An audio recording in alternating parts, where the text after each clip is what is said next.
Well, good afternoon. I'm Ryan Quinn at the Raw Deal Coffee House in Menominee, and I've got a special guest with me. Goes by the name of Cap'n Seabeard. Good afternoon, Cap'n Seabeard. Hey man, how you doing? Wonderful. Happy to be here. This is a regular haunt for you, right? Raw Deal Coffee House in Menominee. Yeah. Play quite a few shows here and hang out occasionally. You've got a show coming up on March 22nd here, and you're not the only one on the bill, right? There's a couple other performers. No, I got my friend Josh's band, A Sunken Ship Irony from Minneapolis, and then Jason Day West, who grew up here. He's going to be playing a set with his sister, Nora, and I think they're going to be switching it up a little from his usual style. Nice. Plus, plus 13 art vendors as well. 13 art vendors on top of was that 3 performances? Yeah. That sounds like a great night. What time do we have to be here? I believe doors are 6:30. Music will start 7 or a little before. Nice. So this isn't the first show that you've done here at Raw Deal, and certainly not your first show. For folks I'd like to make mention first before we get into the meat of things how cool this place is, Raw Deal. This was my first time walked in the door. Obviously, old building. It's got those charming creaky floors. It's got we're upstairs in a loft, and they've got a stage. So tell me about this place. There's coffee, obviously. There's beer. There's kombucha and sandwiches and everything. Yeah. I've just been booking a lot of shows here and hanging out here. I think basically since they opened. It's changed a good bit since then, but yeah, it's just a good space. And they started off doing music years ago, and it was just a little disjointed because they didn't really have an established space. But since then, they've kind of rearranged things. They've built a stage actually, which they tracked down the exact same batch number of lumber as the original floor, which is like 110 years old, to build their stage out of. So it's like, I think that attention to detail says a lot about like the way that they want to present music and events. And of course, that plays into why you've got a show coming up here on March 22nd. So let's talk about your music. How long has Cap'n Seabeard been performing? Roughly 2015 I started. And how long before performing did you start writing your own music? It wasn't that long. Like, really only like a couple. Oh, okay. Wow, I'm having to think about it because yeah. Whoa. Shoot, it would have been a while before that. I can't think of exactly how many years, but I probably got my first guitar when I was about 13 or 14, and like started half-heartedly writing songs. And got an acoustic guitar for my 15th birthday, and I think the first day I got that guitar, I wrote a song on it, and then wow. Yeah, so I've been kind of playing around with it, but I didn't really learn how to put it into practice until a few years later.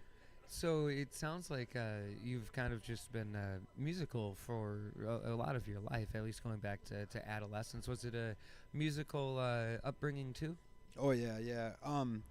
Not necessarily by my direct family, but I had some cousins. They were skateboarders and they were punk rockers, and like they're like, as some of my early memories are like, being out skating, hopping fences, running from cops, and going to garage shows. And I grew up with garage shows too, and there's something just magical about people getting together in whatever space you can to take in that music, and I assume that's kind of what's informed your songwriting and your style. Yeah, definitely. Like, I think something that it kind of instilled in me was that you don't really have to wait around for someone to do it for you. You can make it happen. It might not be as fantastic of a presentation, like there's a different atmosphere going to a garage than a stadium, obviously, but it's like there's something a little more like pure about it almost too. That's a cliche word, but there's but still there's, you hear about the birth of scenes, or the beginnings of punk rock, or the beginnings of hip hop, or things like that, and it never started when it started, it was never pretty, right? They were DJing in parking lots. The punk bands were in garages and basements, and it all kind of comes together from those first organic moments. Yeah, I mean, someone's got to like. This actually kind of translates to like the way that I've done music is like, uh, someone's got to make the mistakes along the way so that the people that follow know where those mistakes and pitfalls are. And like as far as me personally, it's like, yeah, I screwed up a lot, and I don't think I was actually like at a place that would have been comfortable to be performing in public until the last year or two, but I've been doing it for a lot longer than that. But it's like a blessing and a curse, because I might not have been as good as I could have been, but just like the people who establish music scenes, not to put myself on the same level as them, but the people that do it in the first place, they had to take a lot of wrong steps to find out the right ones. Right, and it's not like there's nothing new under the sun, but when you think about where we're located here in Menominee, myself from Rice Lake, and Eau Claire just very recently became a more established arts community. Up until about 2010, it was still trying to, much like any other college town tries to foster the arts, but there's something a little different about Eau Claire and the music coming from Eau Claire now versus 15 years ago. Do you think that that's a fair enough statement? Yeah, I think Bon Iver happened, and a lot of stuff changed around that time. But I will say, like, a major positive of that is, like, I even remember some of the music community, because I've been going to, like, those garage shows for as long as I have. It seems like there's a little bit more connectedness. There's a little bit more organization. How long have you been in the Menominee-Eau Claire area? I grew up here, and then I did leave, traveled on and off for a handful of years, and then now I'm back here, been back for a few years. Can you talk a little bit about what the music scene was like when you were in high school? High school, I think it was at the early stages of transitioning between like something aggressive that was tapering off into something a little milder, because I remember like seeing some of the punk rockers that I looked up to when I was growing up, when I was real young. They started walking around with acoustic guitars and stuff like that, so that was like a kind of raise your eyebrow. And they're still rocking, they're still playing in these bands that had full band, drummer, bass, would get nice and loud, but it was definitely, you could sense something starting to change. Sure.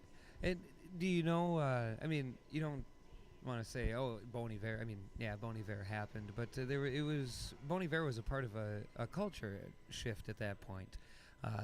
That was also right about the time of that stomp, clap, hey trend in the folk revival, the modern folk revival of the Lumineers and of Monsters and Men, bands like that. Do you think that the hipsters, if you will, of 2012, do you think that is still alive, that kind of vibe that had started then? Is it still carrying on today? Or has it changed into a different vibe? I do think that it's still there pretty strong, and I do see it and the positive attributes of it, but I also think that people are starting to look for something else now, because my good friend Andy Whelan, he said that he notices that historically about every 11 years there's like a cultural shift. Like what's in 11 years ago, kind of in a weird way, like kind of the opposite ends up coming in. Yeah. In that amount of time. And I mean, think about it, 2012, it's 2024 now. Like, it kind of makes sense if we're on the cusp of something different happening. And I appreciate that. I like good, pretty folk music, but I also like music with some nastiness to it. It is, agreed. And, one of the things that I heard, this would have been while I was in college, so 2008, 9-ish, that, like you said, music is kind of cyclical, and they put 20 years, a 20-year cycle on it, and there was only 2 cycles. One, I can't remember. What's the opposite of a doldrum? Of what? Of a doldrum.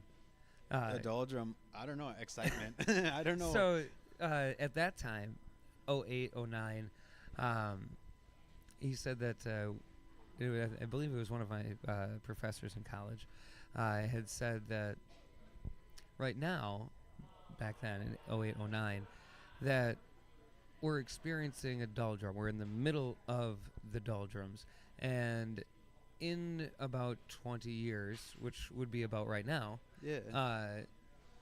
Oh wow. We would start to see that excitement come back, because everything had started to get kind of dark, started to get kind of. I mean, Lumineers kind of had a shiny tone to them, but some of their songs also had a little darker subject matter to it as well. Do you think that that 11-year cycle plays a part in that bigger 20-year cycle? I think it's all just a rough estimate of this thing that we can't fully predict or put our finger on, but I think it's something that is undeniably happening. And yeah, it could be like, some people think 2012 was the beginning of the end, and it could be one of those things where it's like 11 years is like maybe when the shift starts to happen. 20 is when it comes to fruition or something like that. And when does that cycle start? Like you said, was it 2012 was the beginning and end of everything, or was it already happening in 2006, and by 6 years later now we're halfway through a cycle and didn't even realize it? When it comes to your music, do you pay attention to those cycles when you're writing, when you're performing? No. No, and that I say that with as little ego involved as I can, because that's actually something that I am proud of. Is I've never really paid attention to what's popular. I mean, I'm aware of it. I'm definitely aware of it, but I've never tried to incorporate it into my own music. I have a feeling. When I write a song, I have a feeling. I find a chord progression that seems to somewhat adequately convey that feeling. I write lyrics over top of it. I usually freestyle over the chord progression until I find some lines I like, and then once I get the first, like half a verse, the second and third verse usually come really fluently to me. So for the songwriting process for you it sounds like you don't typically, and maybe there's exceptions to every rules, but it sounds like you don't typically start with the lyrics. You'll start with the instrumentation and the feel of the song. Yeah, majority of the time. And do you find it hard to find lyrics to match that, or is that something that is a part of the natural process?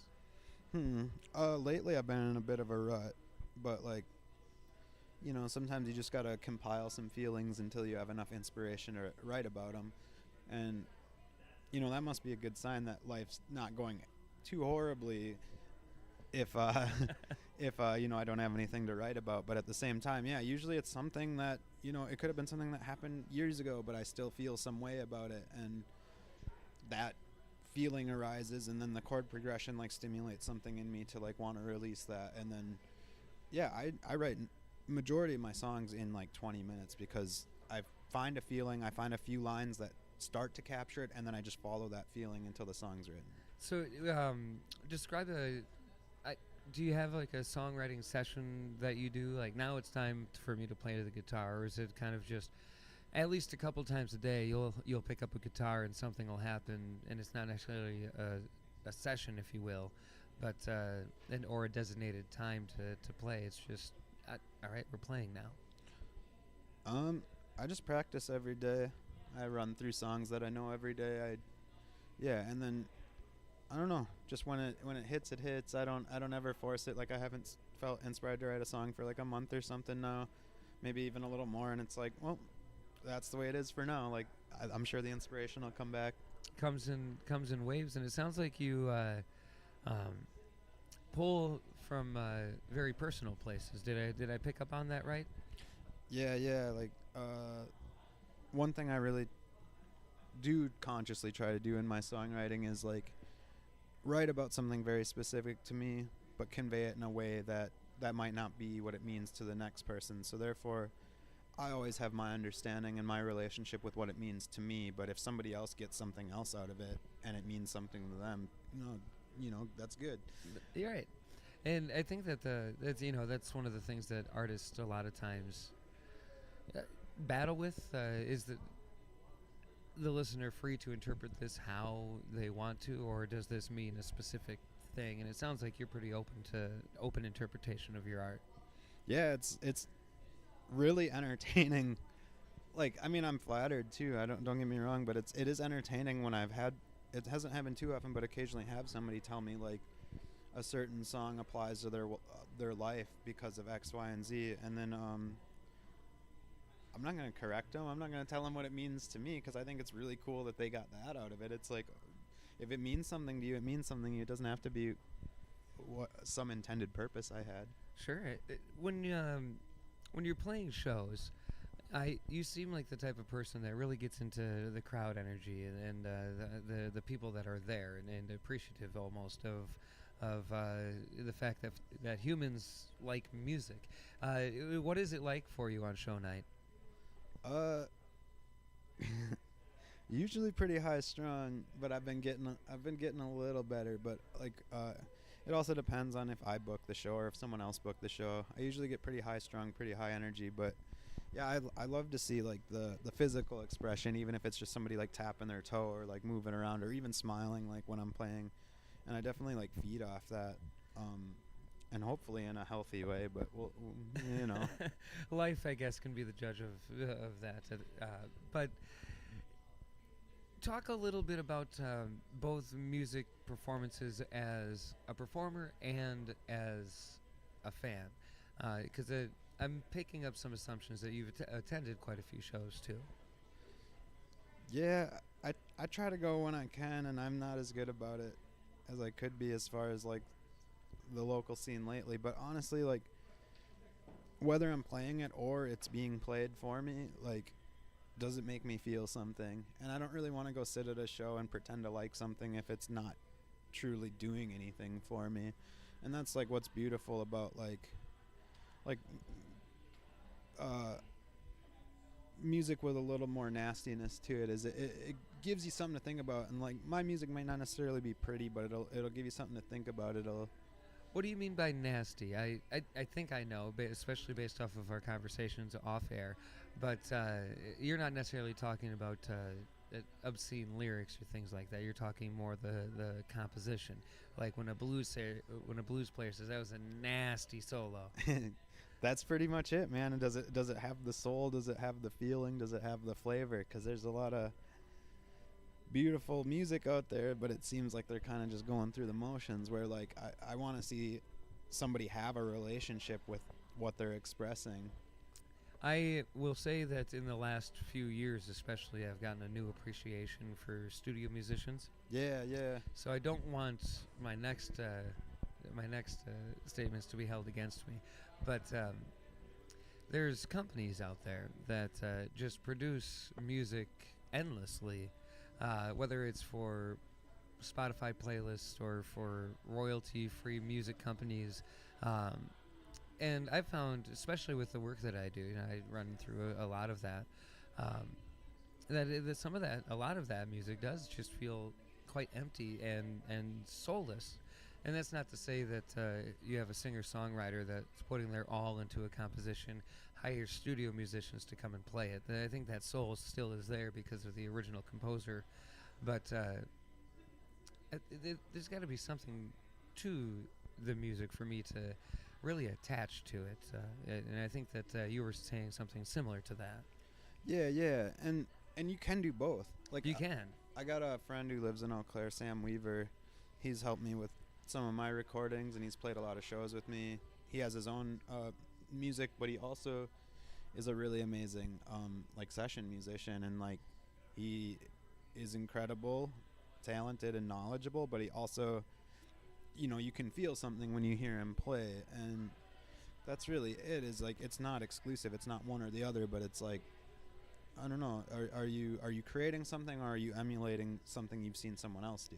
And I think that that's the difference, especially with example. I used to work with a company that provided music that I could use in podcasts and things, and that way I could be fully licensed and not worry about copyright law. but the music that they provided, it was emulating a style, a genre, a vibe. It wasn't actually that style, that genre, or that vibe. And how do you think one is that something that's a musician just has, or is it something that a musician can turn on and off? What is it that makes music feel like it has that soul versus just this empty sound in a room? Hmm. That's a really good question. I think a lot of it is, and I've been victim to this, but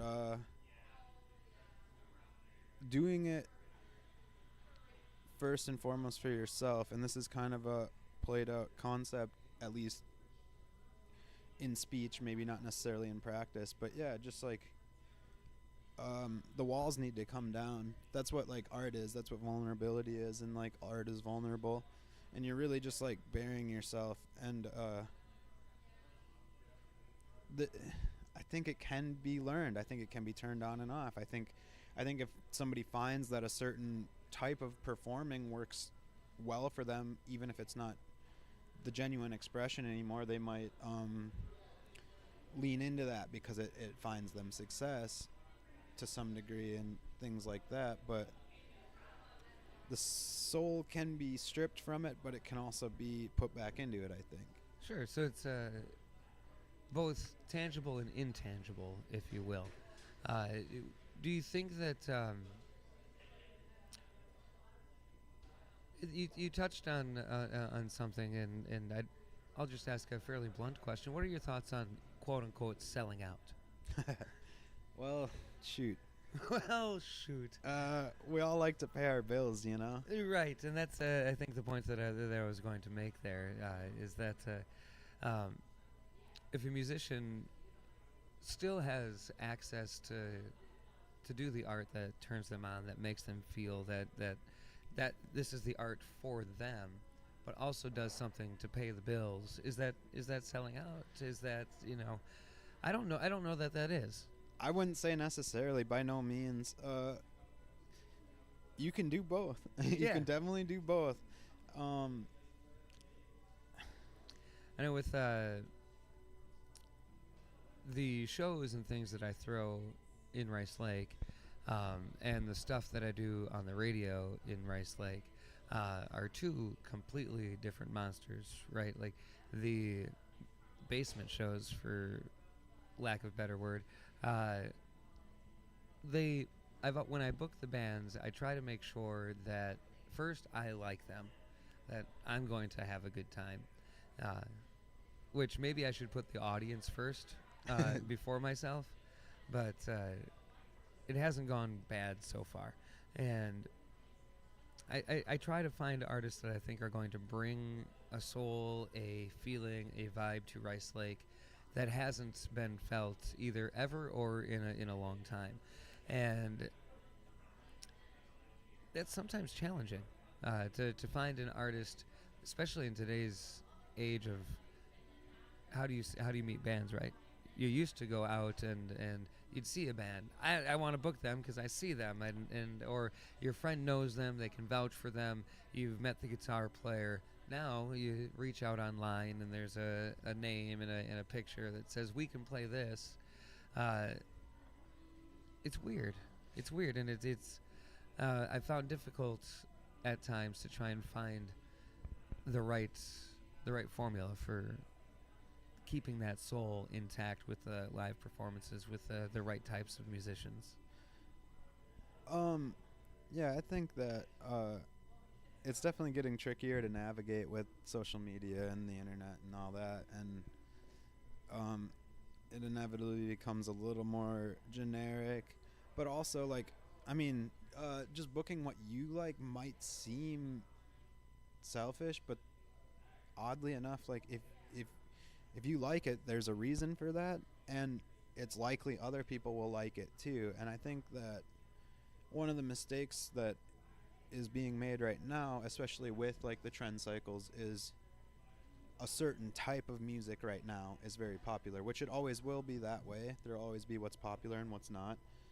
But I think by doing that, there's a lot of pigeonholing going on, and people are denying themselves opportunities to experience something different, because just because it's different doesn't mean that it doesn't have the feeling. And that's one of the things that I've tried to. I got pigeonholed a couple of years ago as a rapper, and live shows that I do are going to be hip hop, and so I've been deliberately booking things that aren't hip hop, so that we're not pigeonholed as just hip hop, and finding. It's amazing how like-minded musicians of different genres actually are, and how willing they are to share ideas and goals in some cases, and at large build communities. And I think that that's one of the most important things that a scene, if you will, has to grow into to survive, is to grow into a community. Yeah, and I mean, for a community to function, we need people that do different things. Like in society, we don't just have a bunch of plumbers. We got plumbers, mechanics, teachers, farmers, unfortunately politicians. We got all of it, and it's like you can't have one singular demographic of any person in society, or even more specifically in music. Like if everybody's doing the same thing, it sucks. And how true is that? So, what do you think the state of music needs right now? And this is, we're on the cusp of having to listen to AI generated music. Oh my we're, gosh. we're right there. Where soon, sometimes lyrics, or if they're not already, will be written by AI. And can machine music still have that soul in it? Because it might be AI, but there's still human input going into the AI at first. I got Nelly on the mind. EI. Dang, that's hard. And I don't think I'm not familiar enough with it to say, so maybe it could. I think it's unlikely. I'm not going to say it's impossible, because I don't know. And I definitely had a phase where, like, I guess, like, EDM and stuff would be a precursor to, like, AI music in a weird way. And I do have some respect for, like, some electronic musicians, but I also think that, I mean, like, the more processed, as a rule of thumb, the less soul it's going to have. The more processed, the less soul. What an interesting concept. I don't think I've heard it expressed quite like that before.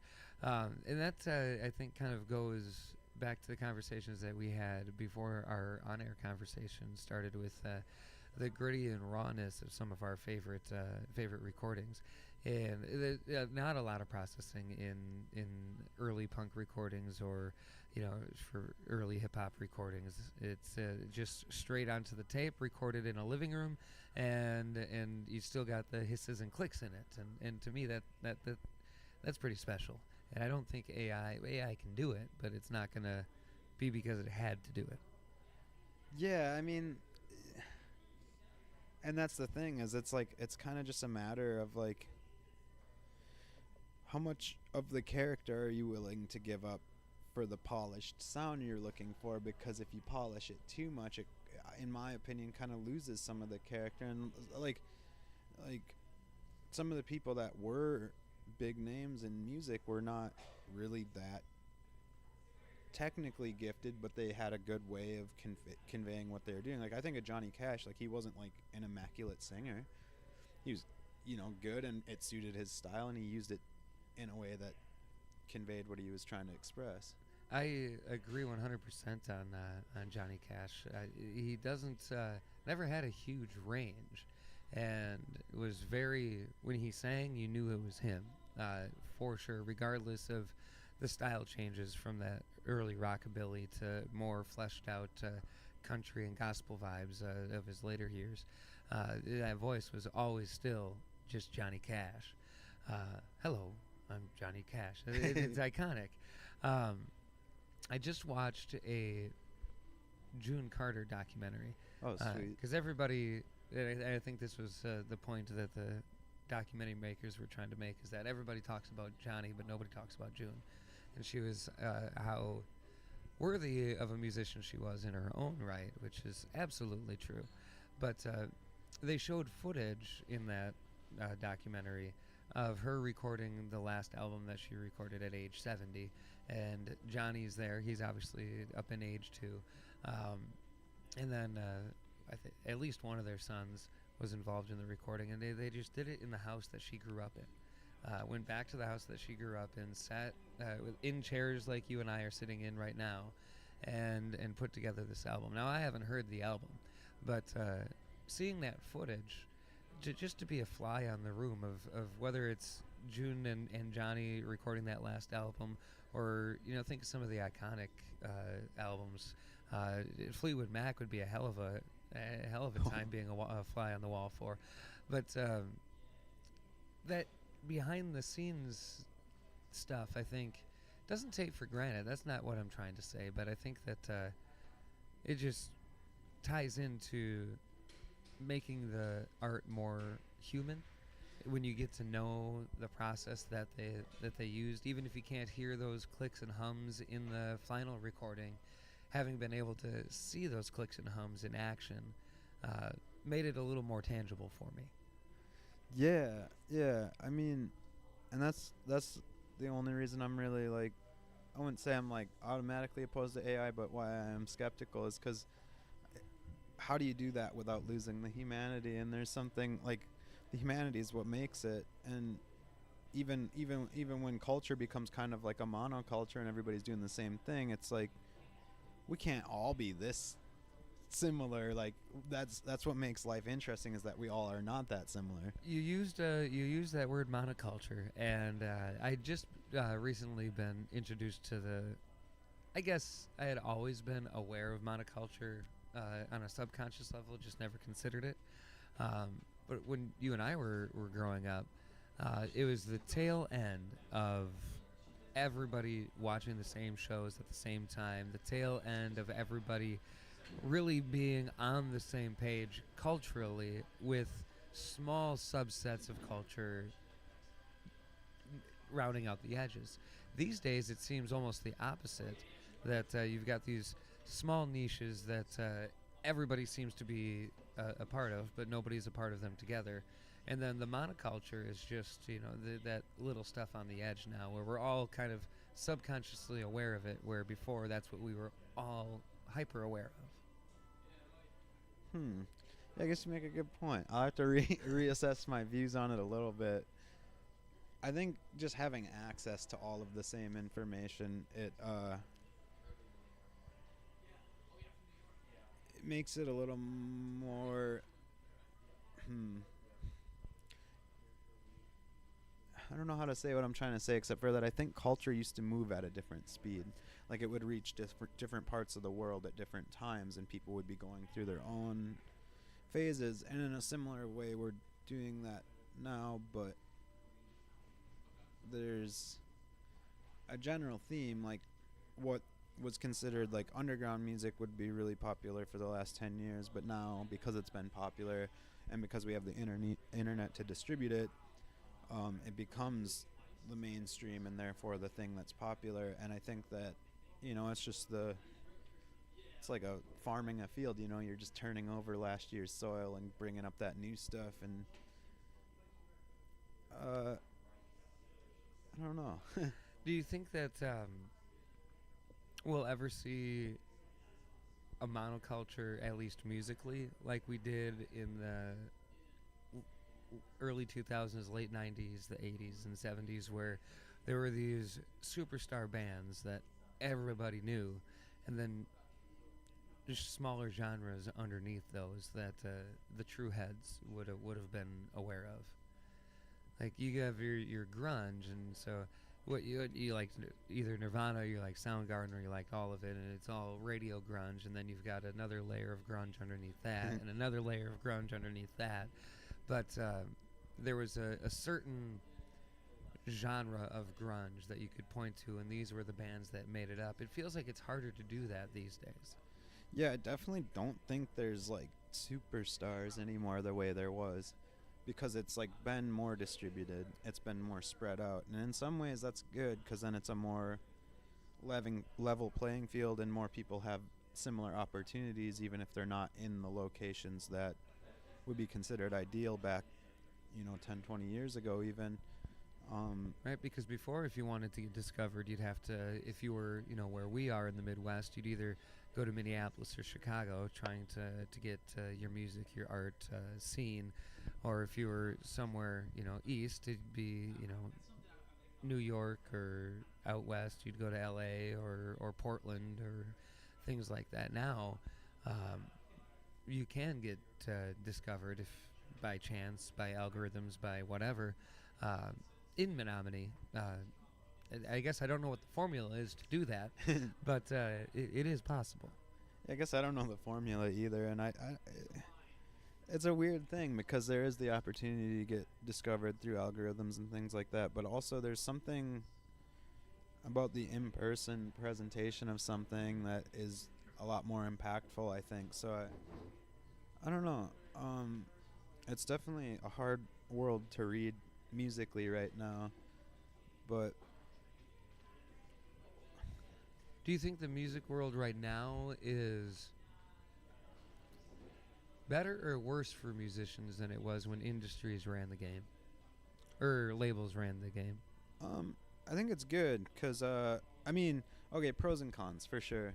I think it's good that you don't need a label and that there's all these, and even with technology, somebody's got like a couple microphones in their bedroom and an interface and they can do their own recording and stuff like that, and the quality's going to be arguably just as good or better in someone's bedroom than it was in a studio back in the 60s or something. Right.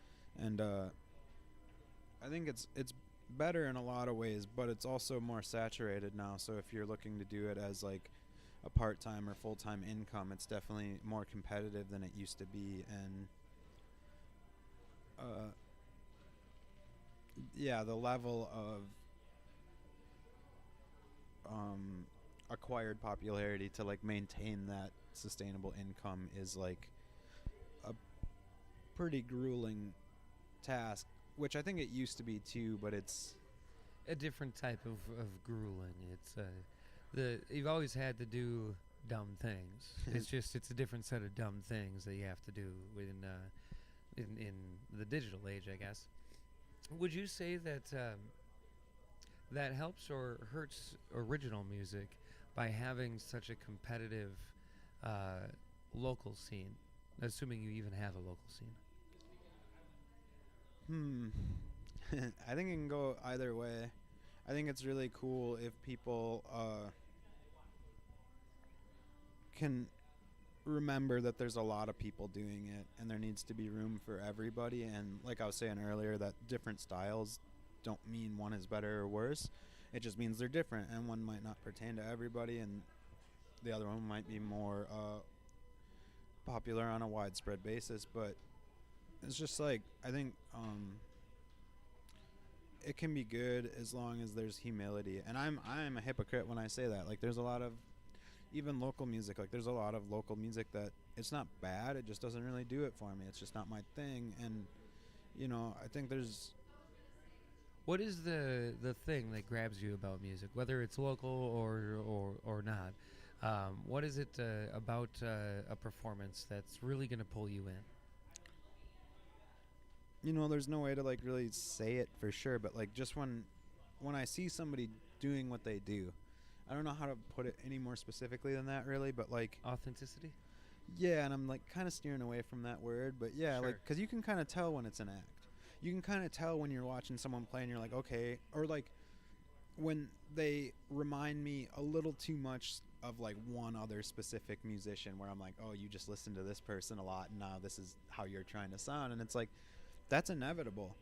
Like, what you listen to is going to influence what you put out, but how conscious or subconscious is it? And it's like, yeah, if you're like subconsciously influenced, or if you're even consciously influenced and want to give credit to your sources, cool. But to like just, I don't know, if you're doing somebody else, You're not doing you. Yeah. Who's doing you? Yeah, exactly. And I want to see somebody have like a real interaction with the thing they're playing. When it comes to your music, how do you keep it, or keep yourself in the zone where you're comfortable with the final product, right? Because everything's messy. You might not like something at the beginning, but as you work on it, it turns into something that you like. How do you keep it with its thing, with its vibe, with the thing that you, the same thing that you look in it for in other artists? How do you make sure that you hold on to that with your own music? I guess I can't really say if it's there or not. Or is it something that even you're consciously thinking about while you're making your music? No, that's kind of the opposite of it. I just try not to think about it. I just try to let it be. I don't like I'm not the most gifted singer. Like, I need to work on my vocals and stuff like that, but as it stands, that's what I got access to, so I'm just going to use it the best I can to convey what I'm trying to convey. And it's funny, like, I have a bad habit of comparing myself to other musicians in terms of popularity or success, but it's never been sonically. Sure. Like, I don't ever try to I just let it be. And that's why I write like most of my songs as fast as I do, because if I come back to it, the feeling's gone and I'm going to drive myself crazy trying to like finish this thing that I'm no longer feeling. So and same with performance, like, just let it be. And if I mess up and if it's not pretty that time, like, whoops, try again next time. But that's how I was feeling this time. So Are you feeling maybe we can get a performance today? yeah, I'm down. I'm down. All right, so stick around with us. We're gonna get set up, and Cap'n Seabeard is going to perform right after this quick break.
This is a song of mine called Silver Lining.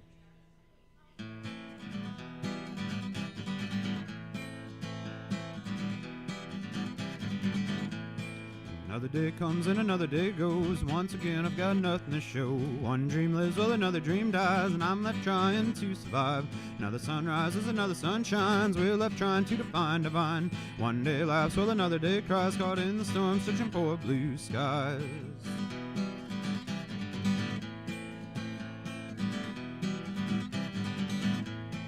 Another storm inside my head, pouring over the things I've said. Another dark cloud to block the sun and linger on these things I've done. Then another storm gives way to a bright and shining summer day. Another hint of summer breeze reminds me of when I felt free.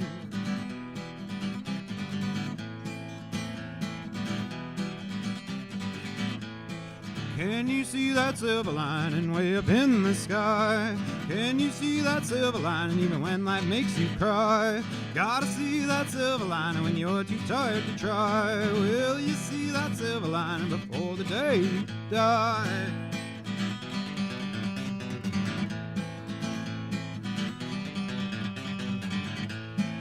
Day will come, and this I know, and we've all got something to show. One day when the rain is gone and been replaced by the sun, live our dreams out in its rays, embracing every sunny day. Another bright and crisp blue sky to help forget that storm passed by.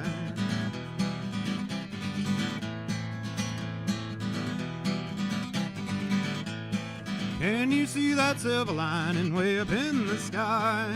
Can you see that silver lining even when life makes you cry? Gotta see that silver lining when you're too tired to try. Will you see that silver lining before the day you die? Hope you see that silver lining before the day you die.